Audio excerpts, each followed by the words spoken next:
Right అండి. Yes, ఇక next Kapilavai Dilip గారితో మాట్లాడదాం. ఎస్ దిలీప్ గారు, గుడ్ మార్నింగ్ అండి. గుడ్ మార్నింగ్ అమ్మా. ఎస్ దిలీప్ గారు, సో నిన్న ఉత్తమ్ కుమార్ వ్యాఖ్యలు చూస్తుంటే కూడా ఒక రకంగా పూర్తిగా బీఆర్ఎస్ తప్పిదమే ఉంది, వారి వల్లనే ఇదంతా జరిగిందని కూడా అంటున్నారు. మరోపక్క బీఆర్ఎస్ వాదన కూడా ఒక రకంగా ఉంది. 3 నెలల నుంచి అటు సాగర్ కుడి కాలువ నుంచి 10,000 క్యూసెక్ల నీటిని తీసుకెళ్తుంటే ఇరిగేషన్ శాఖ ఏం చేస్తుంది, అధికారులు ఏం చేస్తున్నారు, అందరూ కూడా చోద్యం చూస్తున్నారు, చేతులు కట్టుకొని చూస్తున్నారు. దీనివల్ల తెలంగాణకి చాలా నష్టం వాటిల్లింది. ఇప్పుడు రానున్న వేసవి కాలంలో పంటలు కూడా ఎండిపోయే దశలు ఉన్నాయి, తాగునీటి సమస్యలు ఉంటాయి, ఇవన్నీ కూడా హరీష్ రావు చెప్తున్నారు. సో దీనికి ఏమంటారు మీరు? మరి సుదీర్ఘకాలంగా రాష్ట్రాన్ని పరిపాలించింది తెలంగాణ వచ్చిన తర్వాత బీఆర్ఎస్ కదా. 10 ఏళ్ల లోపల వాళ్ళు అక్రాస్ ద టేబుల్ కూర్చొని 2 నదులకు సంబంధించిన విషయాలు పరిష్కరించుకోవాల్సి ఉండేది సామరస్యపూర్వకంగా. మనందరికీ తెలుసు, తెలంగాణ మనం ఉమ్మడి ఆంధ్రప్రదేశ్ తెలంగాణ ప్రాజెక్టులకు ఎప్పుడు కూడా వాళ్ళు ఎంత ఇంపార్టెన్స్ ఎవరు కూడా ఇవ్వలేదు. అంత పెద్ద జలయజ్ఞం చేపట్టిన రాజశేఖర గారి పీరియడ్ లో కూడా అంతగా మన తెలంగాణ ప్రాజెక్టులకు ప్రాధాన్యత రాలేదు. ఈవెన్ బీఆర్ఎస్ కూడా ఏఎంఆర్ ప్రాజెక్ట్ అంటే ఎలిమినేట్ మాధురెడ్డి ప్రాజెక్ట్ దానికి 30 టీఎంసీ అలొకేషన్ చేసి అది గ్రావిటీ ద్వారా వస్తుందంటే అది మధ్యలో పనులు ఆపేశారు. చాలా చిన్న కారణాలతో 2-3 వేల కోట్లతో కంప్లీట్ అయి ఉంటే ఈ పాటికి 1,00,000 ఎకరాల అదనంగా కూడా మనకి ఏఎంఆర్ ప్రాజెక్ట్ లో వచ్చిండేది. సరే, కాళేశ్వరం మీద అదనంగా ఎత్తిపోతుల ద్వారానే మనకు పరిష్కారం, నీళ్లు రావున్న సందర్భంలో 1,00,000 కోట్లు వృధా ఖర్చు పెట్టారనేది. ఎందుకంటే కుంగిపోయినాయి కాబట్టి, కుంగిపోయి ఉండకపోతే ఈ సమస్య రాదు. నిజంగా కుంగిపోకపోయినా అది లిఫ్ట్ చేసి మనం వాడుకునే పరిస్థితి అవుతుందో దాంట్లో ఒక ఎకరానికి మనం 25,000 మెయింటెనెన్స్ ఖర్చు, అది ప్రాజెక్ట్ కాస్ట్ కావచ్చు, రాబోయే మెయింటెనెన్స్ కావచ్చు, అది చాలా హెవీ మన బడ్జెట్. సో ఇవన్నీ పిచ్చి పనులు వాళ్ళు చేసి తర్వాత రాయలసీమ సంబంధించినటువంటి కొన్ని ప్రాజెక్ట్స్ వాళ్ళు చేస్తున్నప్పుడు కేసీఆర్ కు ఆయనకు ఒక మంచి అండర్స్టాండింగ్ ఉండే జగన్ గారి. ఏదో ఆయన గురువు లాగా, ఆయన జగన్ శిష్యుడిలాగా మేము రాయలసీమకు నీళ్ళు ఎట్లు తీసుకోవాలో నేను నీకు సూచిస్తాను, పేపర్లో కూడా వచ్చింది. నేను I tell you the excellent way how to take Godavari and కృష్ణాలు అనుసంధానం చేయడం ఎట్లా, రాయలసీమను సస్యశ్యామలం చేయట్లా. మంచిదే, రాయలసీమ సస్యశ్యామలం అయితే ఎవరికి కావాలి, కానీ ఇక్కడ ఎండుకోను కదా తెలంగాణ. సో అప్పుడు కూడా వాళ్ళు ఓ సుదీర్ఘకాలం ఈ ఒక 5 years అయితే వాళ్ళతో ఫ్రెండ్షిప్ కొనసాగించి ఈ ప్రాజెక్టులను చాలా వాటిని తెలంగాణలో అసంతృప్తిగా వాళ్ళని వదిలిపెట్టి టాప్ ప్రియారిటీ కాళేశ్వరానికి ఇవ్వడం వల్ల చాలా నచ్చుతుంది. ఈ రోజు ఎట్లా పరిస్థితి వచ్చిందంటే ఈ 2 నది గోదావరి మీద కానీ కృష్ణా మీద కానీ తన్నుకొని వస్తే పోలీస్ అధికారులు చూసాం కదా, బాహాబాయి కూడా ఒక సందర్భంలో దిగారు. వాటర్ అది చాలా కంటెన్షియస్ ఇష్యూ అది. సో మనకున్న లొకేషన్ లోపల ఇంతకుముందు మిత్రులు అన్నట్టుగా మనకు ఓన్లీ 299 టీఎంసీ వాడుకోవాలంటే మీరే అది ఎందుకు ఆ మాత్రం కూడా వినియోగం చేసుకోలేని పరిస్థితి అప్పట్లో జరిగింది. సో ఇక్కడ ఉన్న తెలంగాణ ప్రాజెక్టులు పూర్తయి ఉంటే వేరే విషయం. ఇంతకుముందు మిత్రులు రెడ్డి గారు అన్నట్టు అసలు ఇప్పుడు రివర్స్ అంటే మాకు కనీసం ఈక్వల్ గా ఇవ్వండి అనే పరిస్థితి. ఎందుకంటే 75% అది కరెక్ట్ కాదనుకోండి, 75% నదీ పరివాహక ప్రాంతాల్లో మనం ఉంటాం, 25% బోత్ రివర్స్, రఫ్లీ 70-75% మన దగ్గర బారితే రిమైనింగ్ 25% మాత్రమే ఆంధ్రాలో బారితాయి. అంత మాత్రం చేతి 100% మనకి ఇవ్వాలని కాదు, బట్ స్టిల్ గతంలో ఇచ్చిన అలొకేషన్స్ వీళ్ళు పట్టించుకోలేదు, ప్రాజెక్ట్సే లేవు. సో దానివల్ల చాలా అన్యాయం జరిగింది సుదీర్ఘకాలంగా. సరే, మీరు అన్నట్టు ఇప్పుడు కూడా ఇందాక మొన్న ఒక 1010 టీఎంసీలు పోయినాయి అని అంటే అందులో తెలంగాణ వాడుకుంటే 211 ఆంధ్ర వాడుకుంటే మాక్సిమం ఉంది. ఇప్పుడు మళ్ళా వాళ్ళు మాకు ఇంకా అదనంగా కావాలి. ఇప్పుడు రాబోయే రోజుల్లో ఇప్పుడు సీరియస్ గా మీరు అనేది కరెక్ట్, చాలా తీవ్రమైనటువంటి పరిస్థితులు వచ్చే ఉంటే ఆస్కారం కనపడుతుంది. ఎండలు, జలాశయాలు ఎండిపోతున్నాయి. మరి రేపొద్దున ఈ నిల్వ ఉన్న టీఎంసీలో మనం ఎట్లా కాపాడుకోవాలి, పంటలు ఎట్లా కాపాడుకోవాలి, తాగునీటి అవసరాలు ఎట్లా తీసుకోవాలి, పెద్ద క్రైసిస్ లా ఉంది. కాబట్టి ఈ రోజు 10 years వాళ్ళు ఒక వాల్యుబుల్ టైం వదిలేసి తన్నుకొని చావడం వల్ల ఇది ఏమైపోయింది, ఈ 2 వీటి మీద యాజమాన్య బోర్డులు ఏర్పాటు చేశారు. వీళ్ళు పరిష్కరించుకోలేదు కాబట్టి అపెక్స్ బాడీకి దాని కంట్రోల్లో తీసుకున్నారు. ఆ బాడీస్ యొక్క మేనేజ్మెంట్ అంతా కేంద్ర ప్రభుత్వమే వస్తుందని బీఆర్ఎస్ టైంలో అది జరిగింది. బీఆర్ఎస్ టైంలో మన 2 రాష్ట్రాలు పరిష్కరించుకోవాల్సిన సమయానికి 2 బోర్డులు, ఈ బోర్డుల మీద అపెక్స్ బోర్డు, ఈ 2 కూడా మేమే చేస్తాం, ఇక నువ్వు ఖర్చు ఇంత పెట్టుకో, నువ్వు ఇంత ఖర్చు పెట్టుకో. ఈ నది యాజమాన్య బోర్డులు 2 గోదావరి, కృష్ణాది కేంద్రమే సూపర్వైజ్ చేస్తున్న పరిస్థితి. ఇది ఎట్లా ఇది? సో మనం అక్రాస్ ద టేబుల్ కూర్చొని ఈ పరిష్కారం అనేది అప్పటికి ఎంతో కొంత, మరి నీకు ఫ్రెండ్షిప్ ఉన్నప్పుడు క్లియర్ అండర్స్టాండింగ్ కి గోదావరి మీద కానీ కృష్ణా మీద కానీ మనం రావాల్సి ఉంటుంది.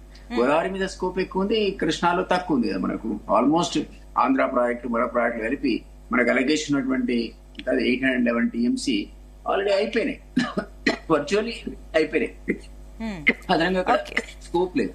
రాసో కుస్తం మిగిలింది ఆ గోదావరి మీద కట్టిన కాళేశ్వరం కుంగిపోయింది.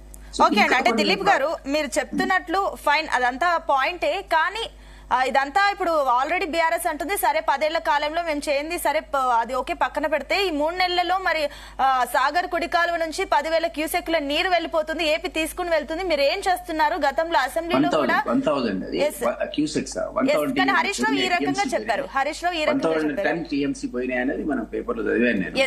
అయితే ఇప్పుడు ఒకటండి, అసెంబ్లీలో కూడా బీఆర్ఎస్ ఒక వాదన తీసుకొచ్చింది, ఏదైతే సాగర్ దగ్గర సిఆర్పిఎఫ్ బలగాలు ఏవైతే ఉన్నాయో వాటిని ఉపసంహరించుకోండి, తెలంగాణ రాష్ట్ర ఆధీనంలోకి తీసుకుంటే అప్పుడు అన్ని కూడా రెగ్యులేటర్స్ అన్ని మన దగ్గరే ఉంటాయి కదా, ఇలాంటి పరిస్థితి వచ్చేది కాదు, ఇప్పుడు ఏపీ ఆ జలాల్ని తీసుకువెళ్లే పరిస్థితి ఉండదు కదా అంటూ వారి వాదన.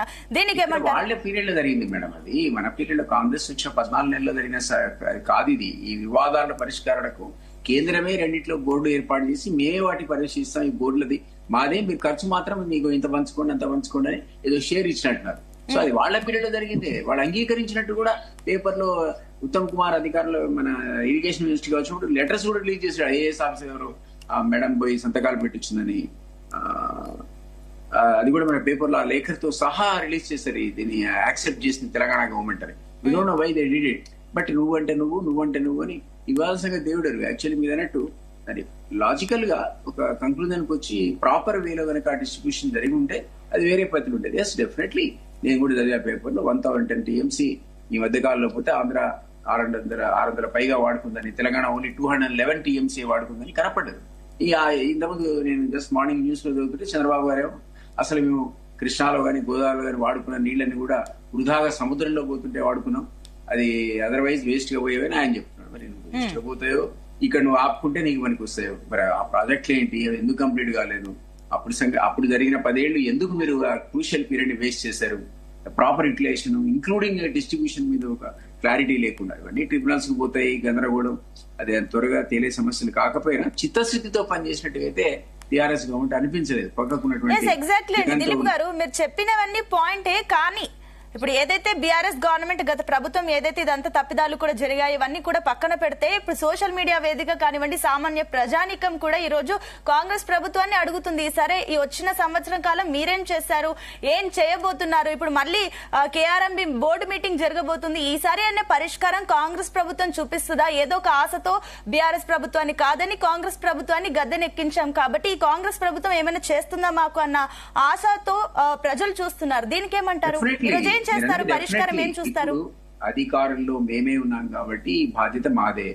నేనేమంటున్నా, అది ఖచ్చితంగా మీరు ఉత్తమ్ కుమార్ రెడ్డి స్టేట్మెంట్ కనుక చూసుంటే చాలా క్లియర్ గా ఆయన చెప్పాడు, we are fighting for our share, మాకు ఉన్నటువంటి జలాశయాలు నీళ్లు నిడుకుంటున్నాయి కాబట్టి అన్ని ఉన్నటువంటి వాటిని ప్రొటెక్ట్ చేసే పరిస్థితి. ఈవెన్ వెంకటరెడ్డి గారి స్టేట్మెంట్ కూడా మేము ఖచ్చితంగా చిత్తశుద్ధితో పనిచేస్తున్నాం, ఇప్పుడున్నటువంటి సమస్యలకి గత ప్రభుత్వమే కారణమని ఇద్దరు కూడా హరీష్ రావుని లేదా గతంలో ఉన్నటువంటి ఇరిగేషన్ మినిస్టర్స్ నిందించారు. They are doing their best. ఇప్పుడు నేను అనేది ఏంటంటే, ఇప్పుడు మన వాదనలు విలాల్సింది ఆ బోర్డు డిసైడ్ చేయాలి, మీకున్న వాటర్ ఎంత, మీరెంత తీసుకోవాలి. మీరు ఆంధ్రనేమో ఇంకా అదనంగా కొన్ని టీఎంసీ కావాలి కేటాయించాలని వాళ్ళు అడుగుతున్నారు, మనమేమో మన దగ్గర జలాశయాలు కాపాడుకోవాలి లేదా తాగునీటికి సరిపోవట్లేదే మనం అంటున్నాం. సో వీఆర్ డూయింగ్, ఇప్పుడు అధికారంలో మేము ఉన్నాం కాబట్టి ఖచ్చితంగా మాదే బాధ్యత. గతంలో జరిగినటువంటి ప్రభుత్వాలు దీన్ని పట్టించుకోలేదు, కేర్లెస్ గా ఉన్నారు. వాళ్ళ నిర్లక్ష్యానికే ఈ రోజు ఉన్నటువంటి ఇది ఆల్మోస్ట్ కేంద్ర పరిధిలోకి వెళ్ళిపోయినాయి 2 రివర్ మేనేజ్మెంట్ బోర్డ్స్ అన్నది. వాళ్ళు మంత్రులు చెప్పినా నేను చెప్పినా అదే. కాబట్టి వాళ్ళ చేతగానితనం వల్ల ఈ రోజు ఈ పరిస్థితి వచ్చింది. ఇప్పుడు మళ్ళీ మనం కూడా అప్పీల్ చేసుకుని అయ్యా మాకు ఇంతి అంతి అనే పరిస్థితి వచ్చింది. మన బోర్డు మన ప్రాంతంలో మనమే ఉంటే ఈ 2 గవర్నమెంట్స్ కనుక ముందే మాట్లాడుకుంటే ఈ డివిజన్ మీద అండర్స్టాండింగ్ ఉంటే వేరే పద్ధతి ఉంటుంది. ఇప్పుడు డెఫినెట్లీ మా రెస్పాన్సిబిలిటీ, అది మేము అధిగమించే ప్రయత్నం చేస్తున్నాం. మీరు అన్నట్టు ఆ బోర్డు సమావేశంలో నిన్న కూడా జరిగిన మీటింగ్ లో ఉత్తమ్ గారు తమ వాదనలు చాలా క్లియర్ గా వినిపించాడు. అది రాష్ట్ర ప్రయోజనాలను దృష్టిలో పెట్టుకునే కాంగ్రెస్ ప్రభుత్వం పనిచేస్తుంది తప్ప అది ఎంత సోదరులైనా ఆంధ్ర ప్రాంతానికి అదనంగా నీటి ఇచ్చేటువంటి ప్రసక్తి ఇక్కడ గాని గోదావరి నిధులు గాని కృష్ణా నదిలో గాని అది ఆస్కారమే లేదు. అది డజంట్ హ్యాపెన్, ఎందుకంటే రెస్పాన్సిబిలిటీ మీద. ఓకే అండి. ఎస్, నెక్స్ట్ వెంకటరెడ్డి గారు, గుడ్ మార్నింగ్ అండి. గుడ్ మార్నింగ్ అండి. ఎస్ వెంకటరెడ్డి గారు, ఇప్పుడు ఉన్న పరిస్థితి